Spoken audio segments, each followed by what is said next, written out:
लड़की क्यों कहती थी ऐसा? मेरा नाम अजीत है। मैं एक मैकेनिकल इंजीनियर हूँ। मैं स्वभाव से बहुत ही रिजर्व हूँ। इस कारण कभी मेरी लड़कियों से ना ज़्यादा दोस्ती रही, ना ही कोई मेरी गर्लफ्रेंड बनी। अब मेरी जॉब लग गई थी और घरवाले अब शादी की बातें करने लगे। अब घर पर कई तस्वीरें और बायोडाटा आने लगे। उसमें से मुझे अंजलि देखते ही पसंद आ गई। बायोडाटा से पता चल रहा था कि वो अच्छी पढ़ी लिखी थी। मैंने अपने घर वालों से कहा कि मुझे लड़की पसंद है। हम लोग अंजलि के घर उसे और उसके परिवार को देखने गए। फिर जब अंजलि चाय लेकर आई तो वो मुझे उसकी तस्वीर से भी ज़्यादा सुंदर लगी। खुले बाल और हल्के नीले रंग की साड़ी में वो बहुत ही सुंदर लग रही थी। फिर घर वालों ने हमें एक कमरे में बातें करने भेजा। कमरे में वो चुप थी। उसके चेहरे पर इतनी खुशी नहीं थी। मेरा दिल धड़क रहा था। मुझे लगा कि उसे मैं पसंद नहीं हूँ। फिर मैंने ही बात शुरू करते हुए कहा कि आप क्या करती हैं। उसने मेरी तरफ घूर कर देखा और कहा कि आपने बायोडाटा देखा नहीं तो मंगाया क्यों था। उसकी बात सुनकर मुझे लगा कि वो मुझ में कोई इंटरेस्ट नहीं दिखा रही है। फिर मैंने उसे डायरेक्टली पूछ लिया कि आपको मैं पसंद नहीं हूँ। वो बोली, मेरी पसंद की बात नहीं है। आप खुद मुझे नापसंद कर देंगे, मुझे पता है। उसने कहा, अभी मैं आपको ऐसा कुछ दिखाने वाली हूँ कि आप वो देखते ही आप भी शादी के लिए मना कर देंगे।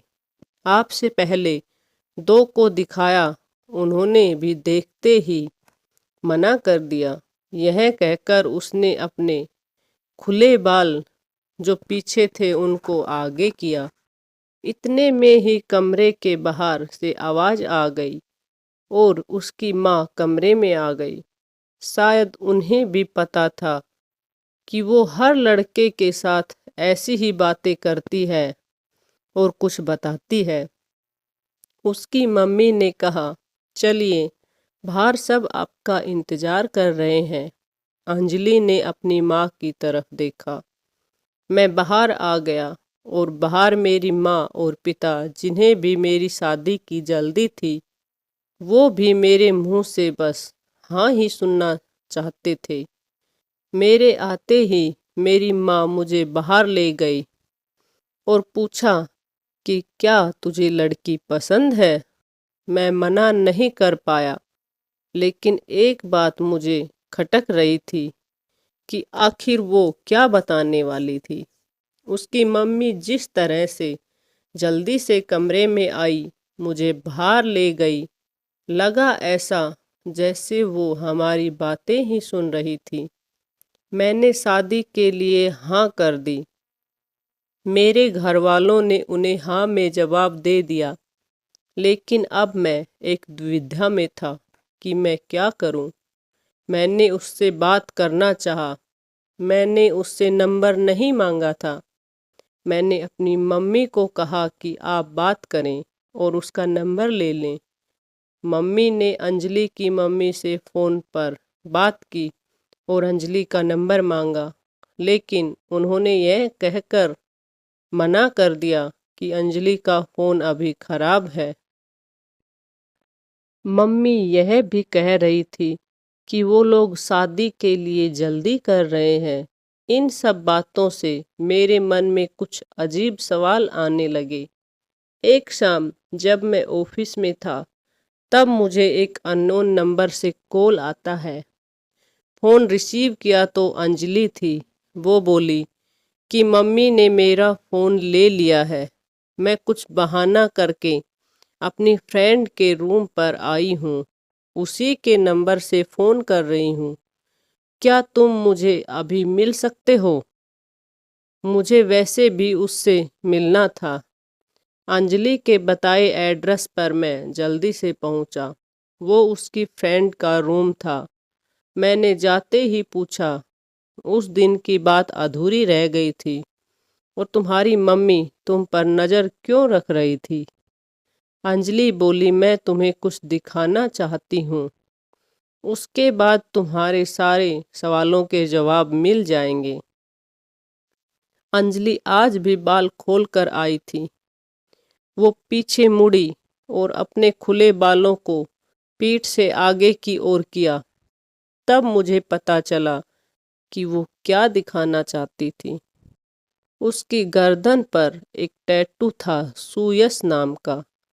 अंजलि बोली कि मैं एक लड़के से प्यार करती थी और हम दोनों शादी भी करना चाहते थे। मैंने उसी के नाम का टैटू करवाया था। यह बात मैंने अपने घर वालों को भी बताई थी और वो तैयार भी हो गए थे। लेकिन सुयश ने मुझे चीट किया।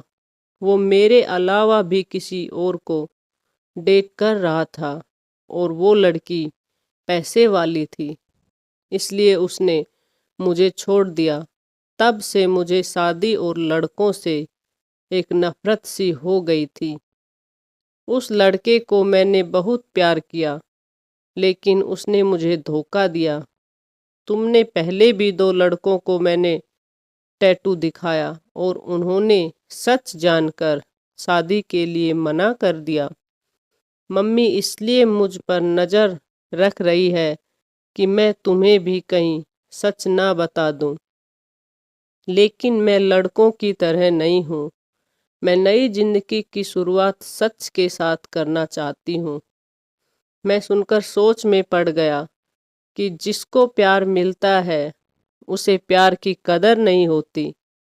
आखिर इतनी प्यार करने वाली लड़की को कैसे कोई धोखा दे सकता है? मैंने कहा कि मुझे तुम्हारे टैटू से कोई मतलब नहीं है, लेकिन मैं चाहता हूँ कि मुझे भी तुम उतना ही प्यार करो जितना उस लड़के को करती थी। अंजलि को यह उम्मीद नहीं थी। उसे लगा था मैं भी उससे शादी के लिए मना कर दूंगा। मेरी बात सुनकर उसने इतने दिनों से दबे हुए आंसू बहने लगे। मेरी शादी अंजलि से हो गई और मैं अपने आप को बहुत खुशकिस्मत मानता हूँ कि मुझे अंजलि जैसी सच्ची और प्यार करने वाली लाइफ पार्टनर मिली। धन्यवाद।